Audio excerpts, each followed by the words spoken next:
စ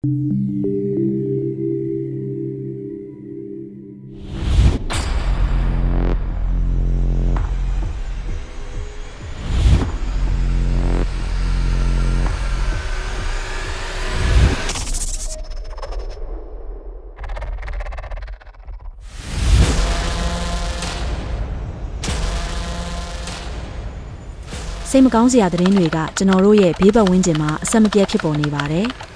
အထူးသဖြင့်မွေးမြူရေးကြံမှာဖြစ်ပေါ်တဲ့အသက်ရှူမွန်းချက်ပြီးဒေဆုံးတဲ့မတော်တဆမှုတွေကတော့ဒီထက်ပိုပြီးအခြားသူရဲ့အကြောင်းအရာမဟုတ်ပါဘူး။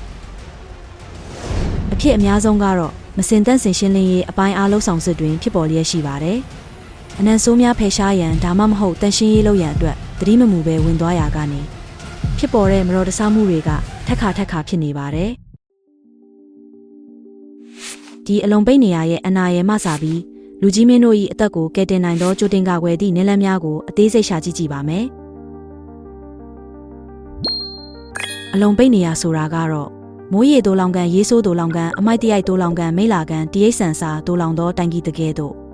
လေဝင်လေထွက်လုံလောက်မရှိပဲအောက်ဆီဂျင်မလုံလောက်တာပဲဖြစ်အနာရယ်ရှိသောဓာတ်ငွေ့ကစုနေနိုင်သောနေရာအားလုံးကိုပြောခြင်းဖြစ်တယ်။ဒီလိုနေရာမျိုးတွေမှာဘယ်တော့မဆိုအသက်ရှူမွန်းချက်ပြီးဒေဆုံးတဲ့မတော်တဆမှုတွေကဖြစ်ပေါ်နိုင်ပါသည်ဒါဆိုရင်အသက်ရှူမွန်းချက်ချင်းဆိုတာကဘာပါလဲအဲ့ဒါကတော့ကျွန်တော်တို့ရဲ့ခန္ဓာကိုယ်ရဲ့တို့ပုံမှန်အတိုင်းအောက်ဆီဂျင်ကိုမထောက်ပံ့ပေးနိုင်တဲ့အခြေအနေကိုပြောခြင်းဖြစ်ပါတယ်တင်းလျှောက်ပတ်တဲ့အောက်ဆီဂျင်ကရှိနေမှပုံမှန်လှုပ်ရှားမှုကိုလှုပ်ရှားနိုင်မှာပါအကယ်လေထဲမှာအောက်ဆီဂျင်ကမလုံလောက်လျင်ကျွန်တော်တို့ရဲ့ခန္ဓာကိုယ်ကအောက်ဆီဂျင်ကိုမရတော့ဘူးဒါဟာအသက်ရှူမွန်းချက်ခြင်းပဲဖြစ်ပါတယ်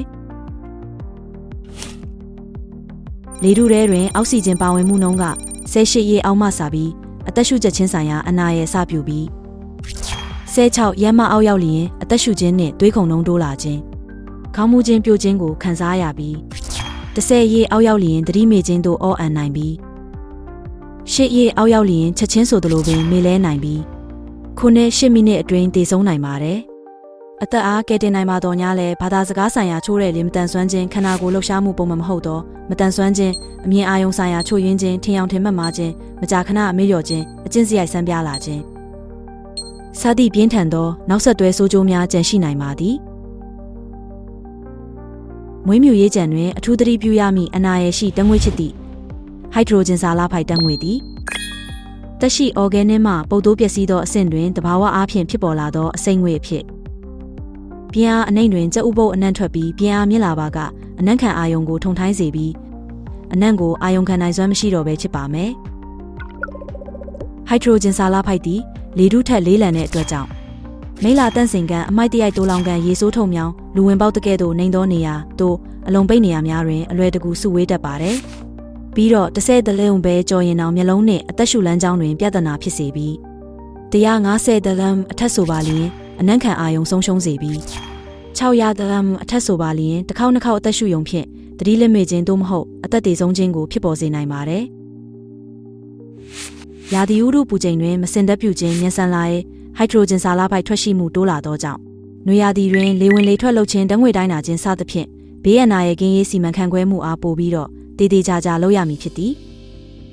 အသက်ရှူမွန်းချက်သည့်မတော်တဆမှုအများစုသည်အလုပ်သမားကမိမိအလုပ်လုပ်ရမယ့်နေရာကအနာရယ်ရှိတဲ့နေရာဆိုတဲ့အဖြစ်မှန်ကိုမသိလို့ဖြစ်ကြပါတယ်။အဲဒါကြောင့်မို့ကျွန်တော်တို့ရဲ့မွေးမြူရေးကြံအတွင်းဘယ်နေရာကအနာရယ်ရှိတယ်ဆိုတာကိုတွက်ဆနာလည်ပြီးစည်ရင်းပြုစုတာကဘေးအန္တရာယ်ကာကွယ်ခြင်းအတွက်ပထမခြေလှမ်းဖြစ်ပါတယ်။အလုံးပိတ်နေရာကိုတွက်ဆနာလည်ပြီးနောက်တွင်အလုပ်သမားမှကောင်းကောင်းတွေ့နိုင်သောနေရာတွင်အလုံးပိတ်နေရာဆိုသည်အားအမှတ်အသားပြုလုပ်လေဘေးအန္တရာယ်ကိုသတိပေးရပါမယ်။ပြီးတော့အလုံးပိတ်နေရာတွင်အလုပ်လုပ်ချိန်လိုအပ်သည့်အကာအကွယ်ပစ္စည်းများကိုကြိုတင်ပြီးပြင်ဆင်ရပါမယ်။ဓာတ်ငွေ့စုံပါဝင်မှုတိုင်းကိရိယာလေတန့်စင်ပန်ကအသက်ရှူကိရိယာအသက်ရှူမျက်နှာဖုံးစသည်တို့ပါဝင်ပါတယ်။ပြီးတော့အကာအကွယ်ပစ္စည်းများကိုအမြဲတမ်းအသုံးပြုနိုင်သည့်အနေအထားဖြင့်စီမံထိန်းသိမ်းထားရပါမယ်။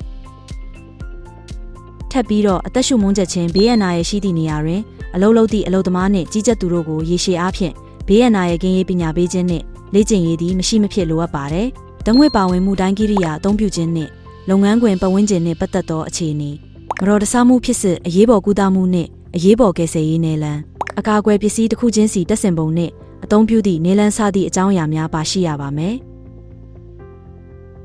ကဲအခုကအလုံပိတ်နေရလုပ်ငန်းလုပ်ဆောင်စဉ်ဘေးအန္တရာယ်ကင်းရေးအစီအမံဖြစ်ပါတယ်။ပထမဆုံးအလုံပိတ်နေရလုပ်ငန်းမလုပ်ဆောင်ခင်တေချာပေါက်အောက်ဆီဂျင်နဲ့အဆိပ်ဓာတ်ငွေ့ပါဝင်မှုအားတိုင်းတာရပါမယ်။တင်းလျှောက်ပတ်တဲ့လေထုသည်အောက်ဆီဂျင်ပါဝင်မှုပမာဏ18ရက်နဲ့အထက်23 5ရက်အောက်ဟိုက်ဒရိုဂျင်ဆာလာဖိုက်ဓာတ်ငွေ့10သလဲမှုအောက်ကာဗွန်မိုနောက်ဆောက်30သလဲမှုအောက်ကာဗွန်ဒိုင်အောက်ဆောက်တဲ့9ရက်အောက်တွင်ရှိသောလေထုပဲဖြစ်ပါတယ်။ဒုတိယအနေဖြင့်အလုံပိတ်နေရအတွင်းရဲ့လေထုအခြေအနေကိုတင့်လျော်စွာဖြင့်ထိန်းသိမ်းထားနိုင်အောင်လုပ်ငန်းမလုပ်ဆောင်ခင်လေတန့်စက်ပန်ကာကိုအသုံးပြုလိလုံလောက်လေတန့်စင်ပေးပြီးလုပ်ငန်းလုပ်ဆောင်ချက်အတွင်းတွင်လည်းတောက်လျှောက်လေတန့်စင်ပေးပြီးတင့်လျော်သောလေထုအခြေအနေကိုထိန်းသိမ်းထားခြင်းသည်အရေးကြီးပါတယ်။တတိယအနေဖြင့်လုပ်ငန်းမလုပ်ဆောင်ခင်အလုပ်သမားမှအသက်ရှူမျက်နှာဖုံးပဲဖြစ်ဖြစ်အသက်ရှူကိရိယာကိုတေချာပေါက်တက်ဆင်ပြီးလုပ်ငန်းအားလုပ်ဆောင်ရပါမယ်။အောက်ဆီဂျင်ပါဝင်မှု18အောက်ဖြစ်သောနေရာတွင်ဓာတ်ငွေ့မျက်နှာဖုံးသည်လုံးဝအကူအညီမဖြစ်သောကြောင့်တေချာပေါက်အသက်ရှူကိရိယာပဲဖြစ်ဖြစ်အသက်ရှူမျက်နှာဖုံးကိုတက်ဆင်ရပါမယ်ဆိုတဲ့အချက်ကိုမဖြစ်မနေမှတ်သားထားပါစတုထအနေဖြင့်လုပ်ငန်းခွင်တွင်ကြီးကြပ်သူအားထားရှိပြီးအလုပ်သမားရဲ့ဘေးအန္တရာယ်ကင်းရေးအားအဆက်မပြတ်စီစစ်နိုင်အောင်လုပ်ဆောင်ပါမယ်ကြီးကြပ်သူသည်အလုပ်သမားနှင့်နီးနီးကပ်ကပ်ဆက်သွယ်၍အရေးပေါ်အခြေအနေတွင်ချက်ချင်းဆိုသလိုတုံ့ပြန်နိုင်အောင်ပြင်ဆင်ထားရပါမယ်လုပ်ငန်းလုပ်ဆောင်နေစဉ်အတွင်းမတော်တဆမှုဖြစ်ပေါ်ပါလျင်ချက်ချင်းတရားစဲ9သို့ဆက်သွယ်နိုင်ကြပြီးမန်နေဂျာထံသို့ဆက်သွယ်၍အခြေအနေအားအသိပေးရပါမယ်။ဤအခြေအနေတွင်ကိုယ်တိုင်ကိုယ်ကျကဲတင်ရန်လှုံ့ဆော်ပါကတေချာပေါက်အသက်ရှူကိရိယာစသည့်ဘေးအန္တရာယ်ကင်းအကာအကွယ်ပစ္စည်းကိုတက်ဆင်ပြီးနောက်ကယ်ဆယ်ရေးအားလှုံ့ဆော်ရပါမယ်။အကာအကွယ်ပစ္စည်းမပါဘဲအလုံပိတ်နေရသို့လုံးဝမဝင်ရောက်ရပါ။ကယ်ဆယ်ပြီးနောက်တွင်ချက်ချင်းဆိုသလိုအန္တရာယ်ကင်းသောနေရာသို့ရွှေ့ပြောင်းပြီးကထရစသည့်ရှေးဝီးသူနာပြုစုခြင်းကိုလှုံ့ဆော်ရပါမယ်။